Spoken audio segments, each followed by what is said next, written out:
हर कहानी की शुरुआत होती है और कुछ साए कभी नहीं जाते। आज हम लेकर आए हैं 3 ऐसी कहानियां जो आपको रात भर डरा देगी। डेजर्ट हाईवे वाली चुड़ैल, म्यूजियम हॉल वाली चुड़ैल, स्पाइरल पार्किंग वाली चुड़ैल। अपने कमरे की लाइट्स ऑफ कर दे ताकि अच्छा हॉरर एक्सपीरियंस मिल। तैयार हो जाओ। इंडियन हॉरर, देसी चुड़ैल और इंडियन गोस्ट्स हॉन्टेड एक्सपीरियंसेस के लिए। ये है डायनामिक डार्क और ये है आज का एपिसोड 126 की शुरुआत। आज की पहली कहानी है सुनसान म्यूजियम की चुड़ैल। रात के करीब 12 बजे थे।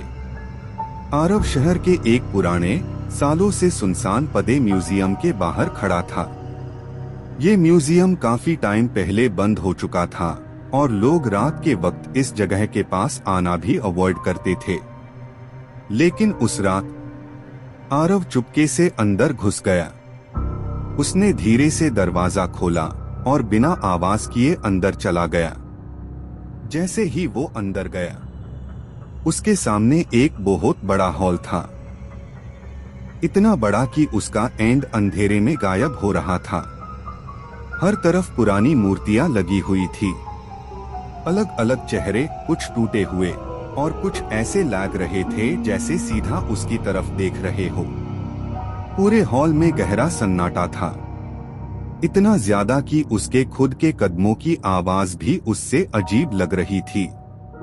आरव धीरे धीरे आगे बढ़ने लगा, लेकिन कुछ ही देर में उससे फील होने लगा कि वो अकेला नहीं है, जैसे कोई उससे देख रहा हो। तभी उसकी नजर जमीन पर पड़ती है।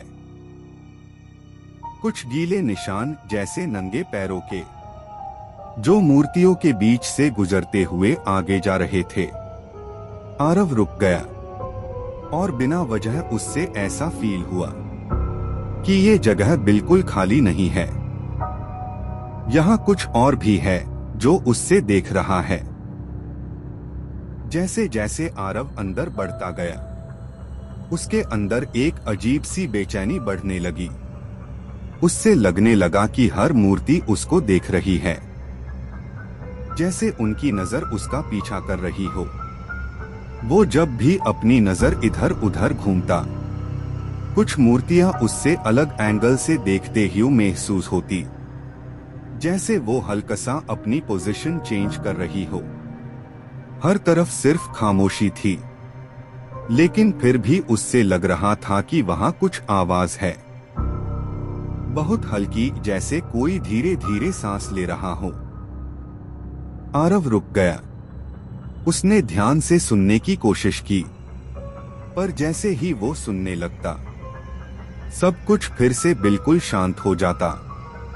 उसका दिल अब तेज धड़क रहा था और उससे एक अजीब सा प्रेशर फील होने लगा, जैसे वो जगह धीरे धीरे उसके ऊपर भारी पड़ रही हो, जैसे हवा भी वहां नॉर्मल नहीं है।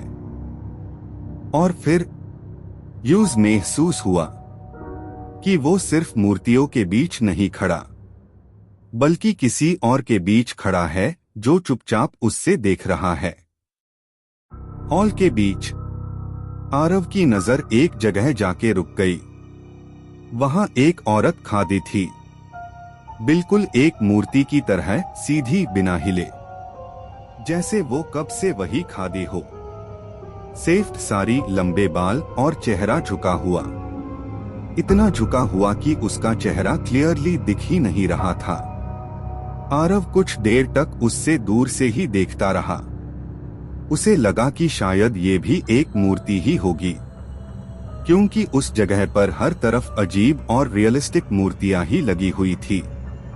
लेकिन फिर भी उस औरत में कुछ अलग सा फील हो रहा था।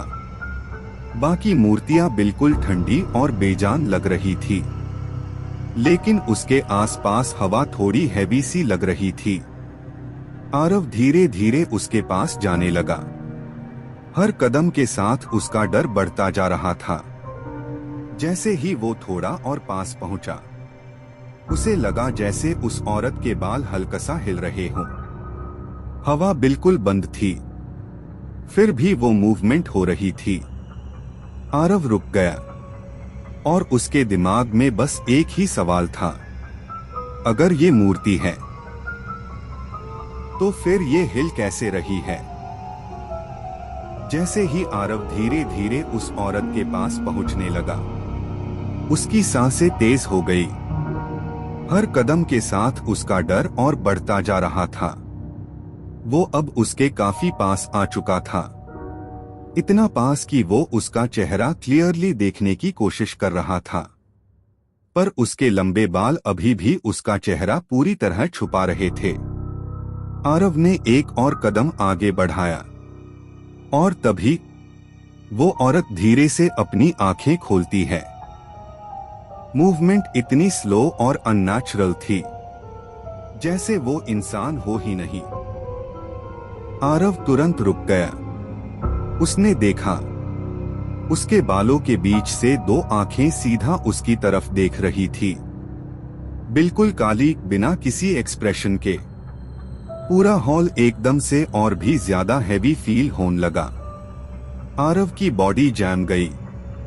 वो ना पीछे हट पा रहा था, ना आगे बढ़ पा रहा था, और वो औरत बिना हिले, बिना कुछ बोले सीधा उसकी तरफ देख रही थी, जैसे वो उसका इंतजार कर रही हो।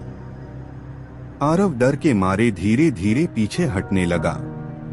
उसकी सांसें तेज हो चुकी थी और उसका दिमाग समझ नहीं पा रहा था कि अभी क्या हुआ है। वो बस उस औरत को घूर रहा था, जो अब भी उसकी तरफ सीधा देख रही थी। तभी हॉल के एक कोने से हल्की सी आवाज आई, जैसे कोई चीज हल्का सा हिली हो। आरव ने तुरंत अपनी नजर साइड में घुमाई और फिर उसने जो देखा, उसने उसका खून जमा दिया। हॉल की एक मूर्ति, जो अब तक बिल्कुल सीधी खादी थी, अब हल्का सा अपनी जगह से हिल चुकी थी। आरव की आंखें फट गई। उसने ध्यान से देखा, फिर एक और मूर्ति हिली, फिर एक और धीरे धीरे पूरे हॉल की सारी मूर्तियां हिलने लगी। उनके हाथ, उनके सर, उनका पूरा शरीर अननेचुरल तरीके से मूव कर रहा था, जैसे वो जिंदा हो। आरव पीछे हटते हटते रुक गया और तब उससे समझ आया, ये सिर्फ मूर्तियां नहीं है। हर मूर्ति के अंदर एक चुड़ैल है, जो धीरे धीरे अब उसकी तरफ मुड़ रही है। आरव अब बस एक ही जगह खड़ा रह गया था। उसका दिल इतनी जोर से धड़क रहा था कि उसे अपनी सांसें भी सुनाई दे रही थी। अब पूरा हॉल उसकी तरफ देख रहा था। हर मूर्ति, हर कोने, हर अंधेरा जैसे एक ही पाल में उस पर फोकस हो गया हो। और फिर एक साथ सब कुछ हिलने लगा। धीरे धीरे सब उसकी तरफ चलना शुरू कर देते हैं। उनकी चाल इंसानों जैसी नहीं थी, ना पूरी स्टोन जैसी। बीच का कुछ अजीब सा, जैसे कुछ अंदर से जिंदा हो गया हो। आरव पीछे हटने लगा, पर उसके पैर जैसे जमीन से चिपक गए हो। हर तरफ सिर्फ उनकी मूवमेंट की आवाज थी, घिसने की और धीरे धीरे पास आने की। और फिर बीच में खादी वही सेफ सारी वाली चुड़ैल। थोड़ा सा सर उठती है और धीरे से बोलती है, यहाँ सब जिंदा है। आरव की आंखों के सामने सब कुछ घूम गया और अगले ही पाल पूरा हॉल उसकी तरफ बंद होता हुआ लगने लगा। आज की दूसरी कहानी है सुनसान गांव हाईवे वाली चुड़ैल। रात के करीब 1 बजे थे। विक्रम अपनी गाड़ी से एक सुनसान गांव के हाईवे से गुजर रहा था। चारों तरफ गहरा अंधेरा था, ना कोई गाड़ी, ना कोई इंसान, सिर्फ लंबी खाली रोड जो दूर तक जा रही थी। ये वो रास्ता था जहां रात के वक्त अक्सर लोग रुकने से भी डरते थे। पर विक्रम को जल्दी अपने गांव पहुंचना था।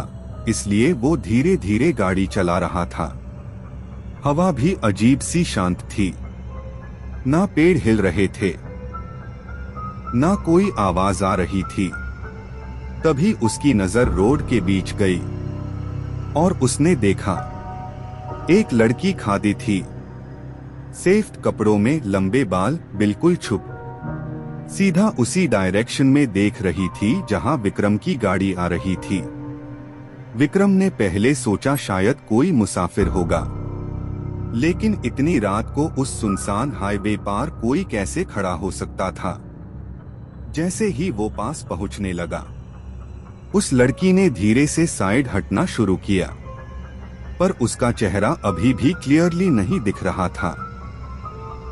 सिर्फ लंबे बाल और एक अजीब सी छुप। और फिर विक्रम को फील हुआ कि कुछ गलत है, क्योंकि वो लड़की गाड़ी के पास आने के बाद भी कहीं गायब नहीं हुई थी। विक्रम धीरे धीरे हाईवे पार गाड़ी चला रहा था। रात का अंधेरा और भी गहरा होता जा रहा था। तभी उसकी नजर आगे रोड के बीच गई और दूर उससे एक औरत खड़ी दिखाई दी। सफेद साड़ी पहने, लंबे काले बाल, बिल्कुल सीधी खड़ी हुई, जैसे वो वही उसका इंतजार कर रही हो। विक्रम ने पहले सोचा शायद कोई मुसाफिर होगा, लेकिन इतनी रात और इतनी सुनसान जगह पर कोई कैसे हो सकता है। उसने गाड़ी धीरे धीरे स्लो करनी शुरू की। हेडलाइट्स की रोशनी उस औरत पर पड़ रही थी, पर उसका चेहरा अभी भी क्लियर नहीं दिख रहा था। सिर्फ बाल और सफेद कपड़ों का एक अजीब सा कॉन्ट्रास्ट नजर आ रहा था। जैसे ही गाड़ी और पास पहुंची, विक्रम को एक अजीब सी ठंडक फील होने लगी। हवा में कुछ चेंज आ गया था, जैसे रोड पार सिर्फ वो दोनों ही बचे हो। और फिर उसने देखा, वो औरत अब भी बिल्कुल हिल नहीं रही थी। जैसे ही विक्रम उस औरत के पास पहुंचने लगा, उसकी गाड़ी धीरे धीरे आगे बढ़ती रही, और जैसे ही वो उस जगह के बिल्कुल पास पहुंचा, वो औरत बिना कुछ बोले धीरे से साइड हट जाती है। विक्रम ने थोड़ा सा रिलीफ फील किया और उसने गाड़ी आगे बढ़ा दी। लेकिन कुछ ही देर बाद जब उसने आगे रोड देखा, उसकी आंखें फिर से जम गई। वही औरत फिर से रोड के बीच खड़ी थी। विक्रम ने आंख झपकाई, सोचा शायद उससे गलती हो गई है। पर जैसे ही वो थोड़ा और पास गया, वो औरत फिर से धीरे से साइड हट गई। इस बार विक्रम का कॉन्फिडेंस हिलने लगा। उसने गाड़ी की स्पीड बढ़ा दी। और 2 मिनट बाद वही सीन, वही औरत, बिल्कुल सेम जगह, सेम पोज। विक्रम का दिमाग अब कंफ्यूज होने लगा। उसे समझ नहीं आ रहा था कि हो क्या रहा है। और हर बार जब वो पास जाता, वो औरत या तो गायब हो जाती या फिर वहीं पर वापस आ जाती, जैसे वो रोड एक लूप बन चुकी हो। ये चीज 3-4 बार रिपीट होती रही। हर बार वही औरत, वही जगह, वही साइलेंस। अब विक्रम का डर बढ़ने लगा था। उसका दिमाग समझ नहीं पा रहा था कि ये हो क्या रहा है। आखिर उसने गाड़ी धीरे से साइड में रोकी और कांपते हुए हाथों से सीट बेल्ट खोली। वो धीरे धीरे गाड़ी से बाहर निकला। जैसे ही विक्रम धीरे से पीछे मुड़ता है, उसकी सांसें रुक जाती है। पूरा हाईवे एक सीधी लाइन में खादे चूड़ाइलों से भरा होता है। हजारों फिगर्स, सब सफेद साड़ी में, सब लंबे काले बाल, सब बिल्कुल चुप, बिल्कुल एक जैसे। कोई हिला नहीं, कोई बोला नहीं। सिर्फ उनकी नजर विक्रम पर टिकी हुई थी। और अगले ही पाल सब चुड़ैल एक साथ हिलती है। धीरे धीरे सब विक्रम की तरफ चलना शुरू करती है। पूरा हाईवे उनके कदमों की आवाज से भर जाता है। विक्रम पीछे हटने लगता है, पर जगह ही नहीं बची थी और टैब बीच में खादी एक चुड़ैल धीरे से सर उठती है और बहुत हल्की आवाज में बोलती है, अब तू रुक गया है, आज आखिरी कहानी है। स्पाइरल पार्किंग वाली चुड़ैल। रात के करीब 1 बजे थे। मीरा अपनी कार लेकर एक बड़े मल्टीलेवल स्पाइरल पार्किंग स्ट्रक्चर में एंटर करती है। ऊपर से नीचे तक घूमता हुआ ये पार्किंग लॉट पूरी तरह खाली था, सिर्फ एको और सन्नाटा। मीरा धीरे धीरे घूमते हुए 5th फ्लोर पर अपनी कार पार्क करती है। जैसे ही मीरा धीरे धीरे स्पाइरल रैंप से नीचे जाने लगती है, 4th लेवल के रेलिंग के पास उसकी नजर एक औरत पर पड़ती है। सफेद साड़ी पहने, लंबे काले बाल, बिल्कुल मोशनलेस खादी हुई। मीरा उससे एक पाल देखती है, फिर इग्नोर करके आगे बढ़ जाती है। मीरा धीरे धीरे स्पाइरल रैंप से नीचे उतारती रहती है। 3 RD लेवल पर वही सफेद साड़ी वाली औरत फिर से दिखती है, पर इस बार थोड़ी ज्यादा पास। 2 ND लेवल पर वही फिगर और पास आ चुकी होती है। अब क्लियरली मीरा की तरफ देख रही होती है। मीरा का डर धीरे धीरे बढ़ने लगता है। मीरा का हार्ट बीट तेज हो चुका था, सांसें हैवी होती जा रही थी। वो जल्दी जल्दी स्पाइरल रैंप से नीचे भागने लगती है। हर स्टेप के साथ एको और ज्यादा लाउड लग रहा था। ग्राउंड फ्लोर के पास पहुंचते ही यूज फील होता है जैसे कोई उसके बिल्कुल पीछे चल रहा हो। वो पीछे मुड़ती है, पर वहां कोई नहीं होता, सिर्फ उसके अपने फुटस्टेप्स की आवाज। जैसे ही मीरा स्पाइरल पार्किंग के ग्राउंड फ्लोर पे पहुंचती है, वो अचानक रुक जाती है। उसका पूरा बॉडी फ्रीज हो जाता है, सांस लेना भी हैवी लगने लगता है। पूरा पार्किंग एरिया एकदम साइलेंट हो चुका था, सिर्फ उसकी धड़कन की आवाज एको हो रही थी।